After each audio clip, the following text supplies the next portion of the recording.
One road is the road of truth, the road of justice, the road of peace, the road of the prophets of Allah. The other is the road of falsehood, of injustice, of oppression, of decadence, of godlessness. And it is the road of Iblis, the road of Al-Masih al-Dajjal, the road of Gog and Magog. We need to go to two parts of the Quran. And the first, of course, is to Surah Rum. And there's a whole surah of the Quran named after Rome. And at no time is there even a hint that Rome is a city in Italy called Rome. Not even a hint. And yet, how do we explain this universal brainwashing that Rome is Rome? No, Rome is not Rome. Rome is Constantinople. When Allah says Rome has been defeated, it was not Italy that was defeated. It was Constantinople. Rome was defeated in a land close by, close to Arabia. It was not Italy, it was Constantinople, Rome. And it was the Persian Empire that defeated the Holy Byzantine Empire. It was Constantinople. But despite their defeat, within a few years, fi bid'i sinin, they will be victorious. And this divine prophecy was fulfilled in the lifetime of the Prophet. Allah's blessings be upon him.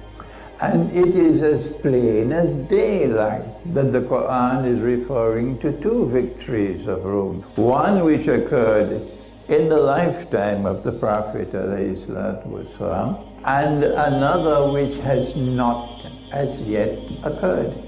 How do we explain that all our scholars declare the second victory was not the victory of Rome? It is the conquest of Mecca. I'm not impressed by this.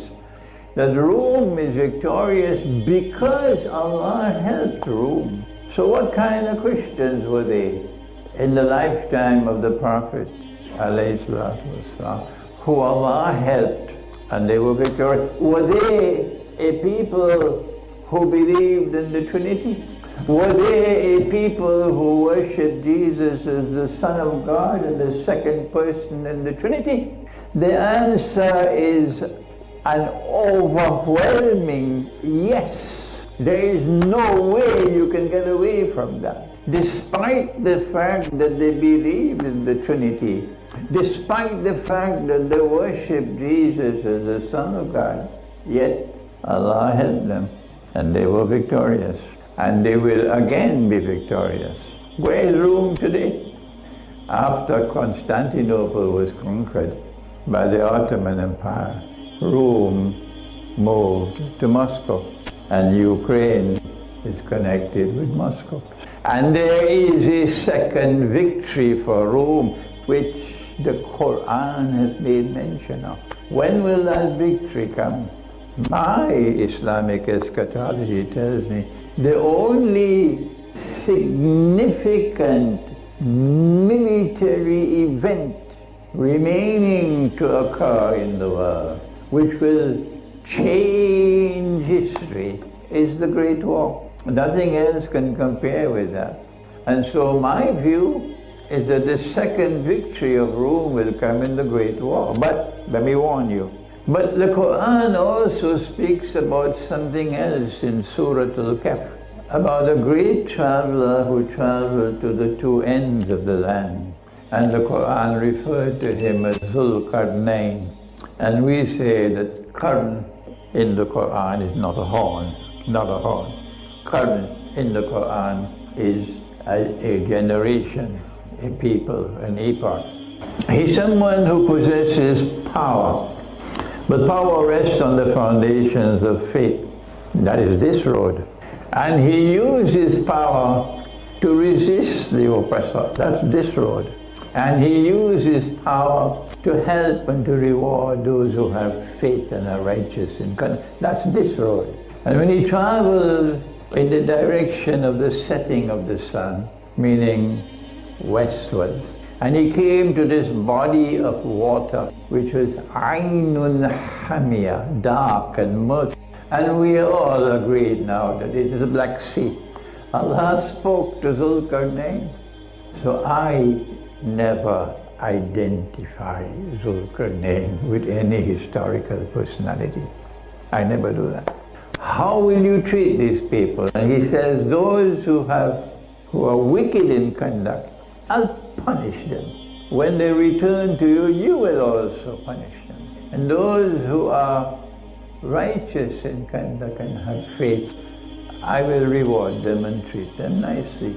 And then he traveled in the direction of the rising of the sun. And then he traveled in the third direction, which led to Gog and Magog. And in between, there is the range of mountains called the Caucasus Mountains. And so Gog and Magog were located north of the Caucasus Mountains. But the Quran spoke of Karnain. He built a barrier of blocks of iron and then coated it with molten copper. And then Gog and Magog were contained. They could not penetrate and they could not scale the barrier. So when the barrier is brought down, Gog and Magog will be released. And when Gog and Magog are released, this is the second road to the end of history. Because Gog and Magog will now, there are people who commit fasad. And Gog and Magog will then expand all over the world, take control of power all over the world. And it will happen only once in history. A modern Western civilization with power, none could resist. That Gog and Magog are those who possess and control power in the modern West. Because Allah's Messenger said that Gog and Magog will all be destroyed in Jerusalem. We know it is Jerusalem. But it is Karnain, an event which will occur with two different generations, two different times in history. So there is a second current to come. How will we know?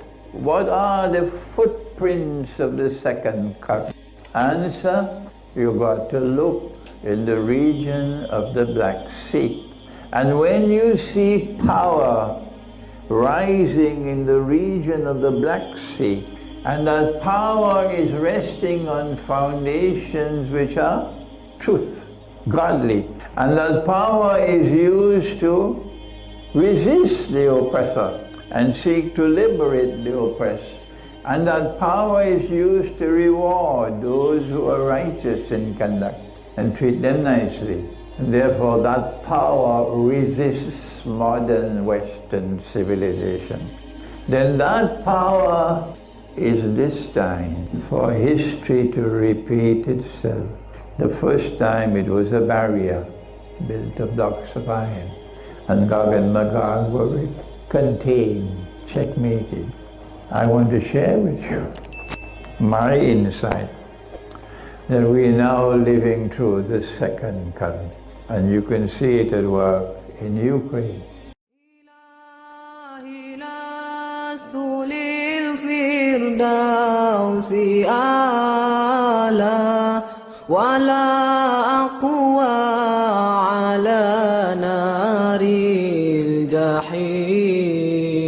الله فهب لي التوبة واغفر ذنوبي